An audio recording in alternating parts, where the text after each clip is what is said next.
Friends, ఈరోజు మనం ఇంటర్నెట్ని తెరిచి చూస్తే ఎక్కడ చూసినా ఒకటే ట్రెండ్. అందరూ కార్టూన్ బొమ్మల్లా తన ముఖాలను మార్చి ఇలా పోస్ట్ చేస్తున్నారు.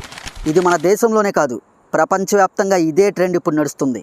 ఒకప్పుడు ట్రెండ్ అంటే ఏదో ఒక ప్రాంతానికో, ఒక నగరానికో, లేదంటే ఒక దేశానికో పరిమితమయ్యేది.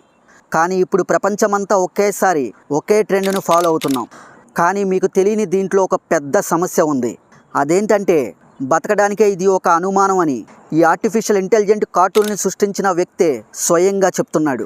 ఈ కార్టూన్ను తయారు చేయడం జీవితానికే తప్పు అని ఆయన ఇప్పుడు హెచ్చరిస్తున్నాడు. అసలు ఎందుకు ఆయన అలా అనాల్సి వచ్చింది? అసలు ఎందుకు ఆయనే స్వయంగా ఇప్పుడు అలా అంటున్నాడు? ఇంకా రెండో విషయం ఏంటంటే, ఇదంతా మనకు ప్రాసెస్ చేసి ఇస్తున్న ఆ కంపెనీ ఏంటో తెలుసా? Open AI. మీరు మీ ఫోటోని అప్లోడ్ చేస్తే చాలు, వెంటనే దాన్ని కార్టూన్లా మార్చి మీ ముందుకు సెకండ్స్లో మీకు ఇచ్చేస్తుంది. అది ఎలా జరుగుతుందో అది మీకు ప్రత్యేకంగా నేను వివరించవసరం లేదనుకుంటా. కానీ ఇదంతా చేసి పెడుతున్న ఆ కంపెనీ యజమాని ఇప్పుడు ఏమంటున్నాడో తెలుసా? మా జీపీయూలు కరిగిపోతున్నాయి, మీరు మరీ ఇంతలా వాడేస్తున్నారు అని ఆయన చాలా బాగా వాపోతున్నాడు. చివరికి సామ్ ఆల్ట్మన్, ఇతను చాట్ జీపీటీ యొక్క ఓనరు, ఇతనేం చెప్తున్నాడు తెలుసా? దయచేసి కాస్త బ్రేక్ ఇవ్వండిరా, మళ్ళీ గిబ్లీ ఫోటోలతో మా మీద విరుచుకుపడకండి, నా కంపెనీ తట్టుకోలేదు అని ఆయన మనల్ని వేడుకుంటున్నాడు. ఆ రేంజ్లో జనాలు దాన్ని వాడేస్తున్నారు. మీ అందరికీ తెలుసు, ఈ గిబ్లీ ఇమేజ్ ట్రెండ్ అనేది ఇప్పుడు ప్రస్తుతం నడుస్తున్న ఒక అతిపెద్ద ట్రెండ్. ఏది ఏమైనా వీడియోను చూడడానికి ఇది నార్మల్ కార్టూన్లానే ఉంటుంది, కానీ దీని వెనక రెండు పెద్ద పంచాయతీలు ఇప్పుడు ఉన్నాయి. ఒకటి, దీన్ని కనుగొన్న వ్యక్తే ఇది మానవ జాతికి ప్రమాదకరమని చెప్తున్నాడు. మరొకటి, ఇదంతా చేసి పెడుతున్న వాళ్ళేమో, అంటే దీన్ని రన్ చేస్తున్న చాట్ జీపీటీ ఏఐ ఏమో, మీరు చేసేది మా కంపెనీకి చాలా నష్టదాయకంగా ఉంది అని వాళ్ళు అంటున్నారు. అసలు ఈ రెండు ఏమిటో ఈ వీడియోలో మీకు క్లియర్గా వివరిస్తా. దీనివల్ల ఇప్పుడు మానవ జాతికి ఎంత పెద్ద సమస్య రాబోతుందో క్లియర్గా ఫుల్ డీటెయిల్డ్గా ఈ వీడియోలో తెలుసుకుందాం. అసలు స్వయంగా దీన్ని సృష్టించిన వాళ్ళే ఎందుకు మనల్ని ఇప్పుడు ఇంతలా హెచ్చరిస్తున్నారు? ఇది మానవాళికి అతిపెద్ద ప్రమాదంగా మారబోతుంది అని ఎందుకు వాళ్ళు మనల్ని ఇంతలా హెచ్చరిస్తున్నారు అనే విషయాన్ని కూడా ఫుల్ డీటెయిల్గా వీడియోలో పాయింట్ టు పాయింట్ తెలుసుకుంటూ వద్దాం. సో ఫ్రెండ్స్, ఈ వీడియో చాలా ఇంట్రెస్టింగ్ ఉండబోతుంది, కాబట్టి వీడియోని ఎక్కడ స్కిప్ చేయకుండా లాస్ట్ వరకు చూసి ఈ వీడియోని చాట్ జీపీటీ అలానే ఏని యూజ్ చేసుకుంటున్న ప్రతి ఒక్కరికి తప్పకుండా షేర్ చేయండి. ఇంకా మొదలు పెడదాం. మొదటి విషయం ఏమిటంటే, చాట్ జీపీటీ గురించి మనందరికీ తెలుసు. ఒకప్పుడు ఏదైనా కావాలంటే గూగుల్ని వాడేవాళ్ళం, కానీ ఇప్పుడు చాలామంది చాట్ జీపీటీనే బాగా విపరీతంగా వాడుతున్నారు. ఇది ఒక ఏఐ టూల్, అంటే ఆర్టిఫిషియల్ ఇంటెలిజెన్స్ అనమాట. మనం డైరెక్ట్గా దీని ద్వారా కంప్యూటర్తో మాట్లాడి అన్ని విషయాలను తెలుసుకోవచ్చు. మనం ఏదైనా డౌట్ వచ్చినప్పుడు మనం ఒక మనిషిని ఎలా అయితే అడిగి అతని ద్వారా మనం క్లారిఫై చేసుకుంటామో, సేమ్ చాట్ జీపీటీ ద్వారానే మనం ఒక మనిషిలాగా ఇది మనతో ఇంటరాక్ట్ అవ్వగలదు. అయితే చాట్ జీపీటీలో మనం ఒక ఫోటోను అప్లోడ్ చేస్తే అది గిబ్లీ స్టూడియో అనే ఒక ప్రత్యేకమైన శైలిలోకి మారుస్తుంది. ఇది ఇప్పుడు చాలా ట్రెండ్. ఇది ఆ స్టైల్లోనే కాదు, మన ఫోటోని ఎలా అడిగితే అలా మారుస్తుంది. మీకు ఇంకా క్లియర్గా చెప్పాలంటే, వాళ్ళ లేటెస్ట్ అప్డేట్లో ఒక ఇమేజ్ జనరేటర్ని రూపొందించారు. దీనికి ముందు ఈ ఫీచర్ ఇంత స్ట్రాంగ్గా లేదు, కానీ ఇప్పుడు ఈ ఫీచర్ను లాంచ్ చేయగానే ఆర్ట్ చూడడానికి చాలా అందంగా ఉంది. మన ముఖంలాగానే ఉంటుంది. చిన్న చిన్న డీటెయిలింగ్తో సహా మనకు నచ్చే విధంగా ఒక పెద్ద ఆర్టిస్ట్ గీయాల్సిన బొమ్మను ఈ చాట్ జీపీటీ ఆ గిబ్లీ అనే ఒక సహాయంతో ఈ చాట్ జీపీటీ కొన్ని సెకండ్లలో ఫ్రీగా మనకు చేసి ఇస్తుందంటే ఇంకా మనోళ్ళు ఊరుకుంటారా చెప్పండి? అందుకే ఇప్పుడు ప్రపంచమంతా దీనిలోనే మునిగిపోయింది. ఇది విపరీతంగా ఇప్పుడు ప్రపంచంలోనే బాగా ట్రెండ్ అయిపోయింది. ఇది ప్రపంచంలోనే ఇప్పుడు ఎంత రేంజ్లో ట్రెండ్ అయింది అంటే, ఎలన్ మాస్క్ నుండి మన ఊర్లో ఉన్న చిన్న చిన్న బ్రాండ్స్ వరకు కూడా అందరూ ఇప్పుడు దీన్నే వాడుతున్నారు. కానీ ఇక్కడే ఉంది అసలు సమస్య. ఇదంతా సరదా వ్యవహారమే కదా, ఫోటో అప్లోడ్ చేస్తాం, డౌన్లోడ్ చేసుకుంటాం, అంతే కదా అని మీరు అనుకుంటారు. కానీ ఇక్కడే మీరు పొరబడుతున్నారు. మీకు క్లియర్గా అర్థమయ్యేలాగా చెప్పడానికి మొదట ఈ చాట్ జీపీటీని కనిపెట్టిన సామ్ ఆల్ట్మన్ సమస్యతో మొదలు పెడదాం. అంటే అతను ఏం చెప్తున్నాడో చూద్దాం. అంటే ఇదంతా చేసి పెడుతున్న చాట్ జీపీటీ ఓనర్ సమస్యతో వద్దాం. ఆయన మార్చి 26న ఆయన ట్విట్టర్లో ఒక ట్వీట్ చేశాడు. అందులో ఆయన ఏమన్నాడంటే, గత 7.5 సంవత్సరాలుగా నేను ఏం చేస్తున్నానో ఎవ్వరూ పట్టించుకోలేదు. చాట్ జీపీటీని తయారు చేస్తుంటే ఎవ్వరూ నన్ను గుర్తించలేదు. అలా 7.5 సంవత్సరాల నుండి నేను చాట్ జీపీటీని తయారు చేస్తుంటే ఎవ్వరూ నన్ను గుర్తించలేదు. ఆ తర్వాత నేను చాట్ జీపీటీని లాంచ్ చేసిన తర్వాత మొదట్లో అందరూ నన్ను ద్వేషించడం మొదలుపెట్టారు. అంటే చాట్ జీపీటీని మొదట్లో ఎందుకు అలా ద్వేషించారు అంటే, చాలామంది చేయాల్సిన పని చాట్ జీపీటీ సింపుల్గా చేసి ముగిస్తుంది. ఒకప్పుడు కంటెంట్ రాయడానికి కంటెంట్ రైటర్స్ ఉండేవారు, కానీ ఇప్పుడు చాట్ జీపీటీ వాళ్ళ స్థానాన్ని రీప్లేస్ చేసింది. ఏ కంపెనీలు దీన్ని వాడుతున్నాయో, ఏవి వాడటం లేదో అనేది ఇప్పుడు అసలు ముఖ్యమే కాదు. ప్రపంచంలో ఉన్న ప్రతి సాఫ్ట్వేర్ కంపెనీ మొదలుకొని హార్డ్వేర్ కంపెనీస్ వరకు కూడా ఈ చాట్ జీపీటీని యూజ్ చేస్తున్నాయి. ఇలా చాలా విషయాల్లో ఏ మనుషులు చేయగలిగే పనిని చాలా సులువుగా ఈ చాట్ జీపీటీ మనకి మార్చి ఇచ్చేస్తుంది. దానివల్ల ఉద్యోగాలు పోతాయని, అందుకే చాలామంది నన్ను మొదట్లో ద్వేషించారు అని ఆయన అన్నారు. ఆ తర్వాత ఏం జరిగిందో తెలుసా?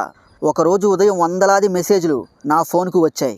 ఇదిగో చూడు, నువ్వు కనిపెట్టిన చాట్ జీపీటీ యొక్క గిబ్లీ స్టైలు సూపర్గా అదిరిపోయింది, ప్రపంచం మొత్తం ఇప్పుడు దీని గురించే మాట్లాడుకుంటుంది అని ఆయన ట్వీట్ చేశారు. ఇలా ఎంతోమంది నేను కనిపెట్టిన నా చాట్ జీపీటీని యూజ్ చేస్తున్నందుకు నాకు చాలా సంతోషంగా ఉంది. కానీ మా స్టోరేజ్లు కరిగిపోతున్నాయి, అంటే మా జీపీయూలు కరిగిపోతున్నాయి అని ఆయన వాపోయాడు. కంప్యూటర్లో సిపియు ఎలా అవసరమో అలాగే ఏఐకి బ్యాక్ ఎండ్లో జీపీయూ కూడా అవసరం. ఒక ఫోటోని క్రియేట్ చేయడం అంటే మనం ఒక టెక్స్ట్ని టైప్ చేసినంత సులువు కాదు. ఒక్కో ఫోటోలో చిన్న చిన్న పిక్సెల్స్ ఉంటాయి. వాటన్నిటిని మళ్ళీ రీక్రియేట్ చేయాలంటే అది చాలా కష్టం. అందుకే దయచేసి కాస్త నెమ్మదిగా వాడండి అని చాట్ జీపీటీని కనిపెట్టిన ఆ సామ్ ఆల్ట్మాన్ ప్రజల్ని ఇప్పుడు వేడుకుంటున్నాడు. ఫ్రీగా వాడే వాళ్లకు రోజుకు 3 ఫోటోలనే క్రియేట్ చేయగలరు అని ఆయన లిమిట్ పెట్టాడు. ఇది ఆయన సమస్య. చాలామంది వాడుతున్నారని సంతోషంగానే ఉంది, కానీ మాకు మాత్రం ఖర్చు బాగా ఎక్కువైపోతుందని ఆయన చెప్తున్నాడు. ఇంకా ఇప్పుడు ఆ గిబ్లీ ఇమేజ్ ఆర్ట్ స్టైల్ని సృష్టించిన ఆ వ్యక్తి గురించి తెలుసుకుందాం. అతని పేరు హయావో మియాజుకి. 1940లో రెండో ప్రపంచ యుద్ధానికి ముందు ఆయన జన్మించారు. ఆయన తండ్రి జపాన్లో మియాజుకి అనే ఒక ఏరోప్లేన్ కంపెనీని నడిపేవారు. యుద్ధానికి విమానాలు సప్లై చేసేంత పెద్ద స్థాయి అయింది. చిన్న వయసులోనే ఆయన తల్లి చనిపోయింది. అలా ఒంటరిగా పెరిగారు. తన బాధను, తన జీవితాన్ని ఎప్పుడూ ఆర్ట్ ద్వారా వ్యక్తపరిచేవాడు. ఆయన ప్రారంభించిన ఈ స్టూడియో పేరే గిబ్లీ. ఇది ఇప్పుడు ప్రపంచంలో బాగా ట్రెండ్ అవుతున్న విషయం. అంటే దీని అర్థం ఎడారి గాలి అని అర్థం. ఈ స్టూడియోలో ఆయన చాలా అద్భుతమైన యానిమేషన్ సినిమాలు చేశారు. మంగా కామిక్స్ ఆయనకు చాలా స్ఫూర్తినిచ్చాయి. ఆయన ఒక పర్ఫెక్షనిస్టు. ఒక్కో లైన్ను గీయడానికి చాలా సమయం తీసుకునేవాడు. దానిలో ఒక స్పెషాలిటీ ఆర్ట్ ఉంటుందని ఆయన నమ్మేవాడు. ఇలా కొన్ని సంవత్సరాల క్రితం ఆయన స్టూడియోలో కూర్చొని ఉండగా ఆయన అభిమానులు ఆయనకు ఒక వీడియోని పంపించారు. అది ఏంటో తెలుసా? ఏఐ క్రియేట్ చేసిన ఒక జాంబీ క్యారెక్టరు. అది మనుషులు గీయలేదు, ఒక ఏఐ తయారు చేసింది. దాన్ని చూసిన వెంటనే ఈ మియాజుకి, ఇది మానవ జాతికి శాపం, మీరు ఏదైనా చేసుకోండి, దయచేసి నన్ను మాత్రం ఇన్వాల్వ్ చేయకండి దీంట్లో అని ఆయన అప్పుడు అన్నారు. ఆయన సృష్టించిన స్టూడియో గిబ్లీ శైలిని ఈరోజు ప్రపంచమంతా వాడుతున్నారు. కానీ ఆయనేమో ఈ ఆర్టిఫిషియల్ ఇంటెలిజెంట్ అనేది మానవాళికి ఒక శాపంగా మారబోతుంది అని ఆయన అంటున్నారు. ఎందుకంటే ఒక ఆర్టిస్ట్ బొమ్మ గీస్తున్నాడు అంటే దాని వెనక అతని జీవితం, అతని బాధ, అతని అనుభవం ఉంటాయి. అతను ఏదో ఒకటి చూసి, ఏదో ఒకటి అనుభవించి, దాని నుండి ఏదో ఒకటి నేర్చుకొని అతను అది గీస్తాడు. మీరు ఏదైనా గీయమంటే మీరు ఏదో ఒకటి చూసి ఉంటారు. మీ జీవితంలో ఏదో ఒక ప్రత్యేకమైన అనుభవం మీకు ఉంటుంది. ఆ బొమ్మ యాదృచ్ఛికంగా గీసింది కాదు, దానిలో ఒక ఆర్ట్ ఉంటుంది, ఒక అనుభవం ఉంటుంది. ఆయనకు ఒక స్నేహితుడు ఉన్నాడని ఆయన చెప్పాడు. అతను చాలా అనారోగ్యంతో బాధపడుతున్నాడు. ఇలా ఎంతోమంది ఆర్టిస్టులు బాధను దిగమింగుకొని బొమ్మలు గీస్తారు. వాళ్ళు తమ జీవితం నుండి ఏదో ఒకటి ప్రపంచానికి పంచుతారు. కానీ ఈ ఏఐ వచ్చిన తర్వాత కంప్యూటర్ వాళ్ళ పనిని చేస్తుంటే ఏఐకి తెలుసా మీరు సంతోషంగా ఉన్నారో, బాధగా ఉన్నారో, ఆ ఫోటోలో మీరు ఎలా ఉన్నారో దానికి అవసరం లేదు. అది ఏదో ఒకటి క్రియేట్ చేసి ఇచ్చేస్తుంది అంతే. దానిలో ఒక ఆర్ట్ అనుభవం అనేది ఉండదు. సో ఇలా ఒక పెద్ద ఫిలాజికల్ ఎక్స్ప్లెనేషన్ను ఆ మియాజుకి అప్పుడే ఇచ్చారు. ఆయన క్రియేట్ చేసిన క్యారెక్టర్కు మాత్రమే కాపీరైట్ ఉంది, ఆ శైలికి లేదు. అంటే ఆర్టిఫిషియల్ ఇంటెలిజెంట్ క్రియేట్ చేస్తున్న వాటికి లేదు. అందుకే మీరు ఫోటో అప్లోడ్ చేస్తే ఈ చాట్ జీపీటీ ఆ స్టైల్ని వాడుతుంది తప్ప ఆయన క్యారెక్టర్ని కాదు. అందుకే ఇది కాపీరైట్ ఫ్రీ అన్నమాట. అయితే ఇప్పుడు ప్రపంచమంతా చర్చించుకుంటున్న విషయం ఏమిటంటే, ఈ చాట్ జీపీటీ ఇలాగే వస్తే మనుషులకు ఉండే కొన్ని అందమైన విషయాలు కనుమరుగైపోతాయి అని చాలామంది ఆందోళన చెందుతున్నారు. నేను సరదాగా చాట్ జీపీటీని అడిగాను, మరో 5 ఏళ్లలో ఆర్టిస్టుల పని ఆల్మోస్ట్ 0 అయిపోతుంది కదా అని. ఎందుకంటే ఎవరైనా బొమ్మ గీయాలంటే చాట్ జీపీటీలో ఫోటో అప్లోడ్ చేసి గీయమంటే అది ఫ్రీగా చేసి ఇస్తుంది. అప్పుడు బొమ్మలు గీసేవాళ్ళు దగ్గరకు ఎందుకు వెళ్తారు అని అడిగాను. దానికి అది ఏం చెప్పిందో తెలుసా? కొన్ని విధాలుగా చెప్పింది. మొదటిది ఏమిటంటే స్క్రిప్ట్ రైటింగ్. సినిమాలకు ఒక స్క్రిప్ట్ రాయడం మనుషుల కంటే ఏఐ వేగంగా రాయడం ప్రారంభిస్తుంది. ఇంకా 5 సంవత్సరాలు ఆ స్క్రిప్ట్ రైటర్ల పని అయిపోతుంది అనేది చెప్తుంది. దాన్ని పూర్తిగా ఏఐ రీప్లేస్ చేస్తుంది అని చెప్తుంది. దీంతో ఇంకా స్క్రిప్ట్ రైటర్లకి ఇప్పుడు చాలా పెద్ద సమస్య వచ్చే అవకాశం ఉంది. ఇంకా రెండవది ఏమిటంటే లీగల్ డాక్యుమెంటరీ రైటింగ్. చాలా చోట్ల పత్రాలు నమోదు చేయాలన్నా, అంటే మనం ఏదైనా లీగల్గా డాక్యుమెంటరీ రాపించాలి అంటే కొంతమందికి కమిషన్లు ఇచ్చి మనం రాపించాల్సి వచ్చేది. ఈ ఆర్టిఫిషియల్ ఇంటెలిజెంట్ ఆ ప్లేస్ని రీప్లేస్ చేసింది. మనం ఒక మ్యాటర్ మీద దానికి విషయం చెబితే అదే మనకి నిమిషాల్లో డాక్యుమెంటరీ తయారు చేసి ఇస్తుంది. ఇక మూడవది ఏమిటంటే ల్యాబ్ రిపోర్ట్స్ చదివే టెక్నీషియన్స్. అంటే ప్రాథమికంగా ల్యాబ్ రిపోర్ట్స్ అన్ని ఇంటర్ప్రెట్ చేయగల టెక్నీషియన్లు ఉంటారు కదా, ఇంకా వారి వర్క్ పోయే అవకాశం ఉంది. ఎందుకంటే AI X-ray, blood reports, MRI రిపోర్ట్స్ని బట్టి క్యాన్సర్ ఉందా లేదా అని అంచనా వేయడం, ఇతనికి గుండెపోటు వస్తుందా లేదా అని అంచనా వేయడం వరకు ఏఐ ఈ పని మొత్తం చేసేస్తుంది. మనుషుల కంటే అడ్వాన్స్డ్గా కూడా చేయడం ప్రారంభిస్తుంది. అది కూడా చాలా వేగంగా చేస్తుంది. ఇక 4వది ఏంటంటే టీచర్ల యొక్క జీవనోపాధికి నష్టం కలగబోతుంది అని చెబుతున్నారు. ప్రతిరోజు మీరు ఒక సంగీతం నేర్చుకోవాలంటే ఏఏ మీకు నేర్పిస్తుంది. మీకు తగినట్లుగా ఏఏ మార్చి ఒక వ్యక్తిగత ఉపాధ్యాయుడిగా మీకు పని చేయడం ప్రారంభిస్తుంది. సంగీతం నేర్చుకోవచ్చు, పియానో వాయించడం నేర్చుకోవచ్చు, గిటారు వాయించడం నేర్చుకోవచ్చు, జపనీస్ నేర్చుకోవచ్చు, మీరు ఏ భాషలోనైనా నేర్చుకోవచ్చు, మలయాళం నేర్చుకోవచ్చు. ఇలా ఈ ఆర్టిఫిషియల్ ఇంటెలిజెంట్ మీకు అర్థమయ్యే రీతిలో మీకు గైడ్ చేస్తూ మీకు వివరంగా నేర్పిస్తూ ఉంటుంది. దానివల్ల టీచర్ల ఉపాధికి నష్టం జరగబోతుంది అని టెక్నాలజిస్టులు అంచనా వేస్తున్నారు. ఇక 5వది ఏమిటంటే నన్నే రీప్లేస్ చేస్తుంది. అంటే ఇన్ఫ్లుయెన్సర్ లాగా మారి ఇన్ఫ్లుయెన్సర్ని కూడా రీప్లేస్ చేస్తుంది. అంటే ఇన్ఫ్లుయెన్సర్ల లాగా కూడా ఈ ఏఏ పని చేస్తుంది. సపోజ్ ఈరోజు నేను మాట్లాడుతున్నప్పుడు నాకు దగ్గు వస్తుంది, నా వాయిస్ కొంచెం గరగరగా ఉంది, ఎందుకంటే నాకు ఆరోగ్యం బాగోలేదు. 4 రోజులుగా వీడియోలు అలానే ఉన్నాయి. సో ఇప్పుడు ఇంకొక తెలుగు ఫ్యాక్ట్స్ మెనూ తయారు చేసి నేనా లేదా అది ఒక కంప్యూటర్ ద్వారా తయారు చేయబడిందా అనే తేడా కూడా తెలియకుండా అది నాలాగానే ఉంటుంది. అది ప్రతిరోజు మీతో సేమ్ నాలాగానే చెప్తుంది. సో టెక్నాలజీ ముందు అలా వచ్చేస్తుంది అని నిపుణులు చెప్తున్నారు. నేనైతే ఇక్కడ స్క్రిప్ట్ అన్ని తీసుకొని కొంచెం ఆలోచించి అన్నింటినీ మీకు ఇక్కడ క్లియర్గా వివరిస్తున్నాను కదా. కానీ ఆటోమేటిక్గా కంప్యూటర్లోనే మొత్తం రీసెర్చ్ చేసి వితిన్ సెకండ్స్లోనే సెర్చ్ చేసి అదే ఈ సెటప్ను తయారు చేసి అదే మాట్లాడి ముగించి వెళ్ళిపోతుంది. కాబట్టి ఇన్ఫ్లుయెన్సర్ని, యూట్యూబర్స్ని, నాలాంటి వ్యక్తిని కూడా, అలానే ఎంతో అందంగా ఉన్న, సౌందర్యంగా నిజంగా మనిషిలాగే ఉన్న ఇన్ఫ్లుయెన్సర్ని కూడా తయారు చేసేస్తుంది. అలానే ఎంతో అందమైన పురుషులను కూడా తయారు చేసి వాళ్ళతో మీకు ఎక్స్ప్లెయిన్ చేపిస్తుంది. సో దీనివల్ల ముందు ఇన్ఫ్లుయెన్సర్ల యొక్క జీవనోపాధికి కూడా నష్టం కలగబోతుంది అని నిపుణులు హెచ్చరిస్తున్నారు. ఇంకా 6వది ఏమిటంటే ఏదైనా కంపెనీస్ని రన్ చేయడానికి లేదా స్టార్టప్ కంపెనీలను రన్ చేయడానికి కొంతమంది మేనేజర్లు అవసరం. ప్రారంభంలో చూసుకుంటే స్టార్టప్ కంపెనీలు రన్ చేయడానికి, బుక్ కీపింగ్ చేయడానికి అలాంటి వాళ్ళు అవసరం అవుతారు కదా. తర్వాత ఏమి చేయాలి, ఇప్పుడు ఏమేమి సమస్యలు ఉన్నాయి, ఎక్కడెక్కడ లోపాలు ఉన్నాయి కంపెనీలో, అదంతా ఇప్పుడు వాళ్ళలాగానే చూసేసుకుంటుంది. అంటే ఆ స్టార్టప్ కంపెనీకి ఒక మేనేజర్ లాగా ఈ ఆర్టిఫిషియల్ ఇంటెలిజెంట్ వ్యవహరిస్తుంది. మీరు డేటాను ఫీడ్ చేస్తే అది మీకు ఒక కంపెనీని నడిపే CEO పని ఒక చూపిస్తుంది. ఇదంతా రాబోయే 5 సంవత్సరాల్లో జరిగిపోతుంది అని నిపుణులు చెప్తున్నారు. ఆర్టిఫిషియల్ ఇంటెలిజెంట్ని ఇలానే వదిలేస్తే రాబోయే 5 సంవత్సరాల్లో ఇలా జరగబోతుంది అని టెక్నాలజికల్ ఎక్స్పర్ట్స్ హెచ్చరిస్తున్నారు. అలానే గిబ్లీ ఆర్ట్ని తయారు చేసిన వ్యక్తి కూడా తీవ్రంగా హెచ్చరిస్తున్నాడు.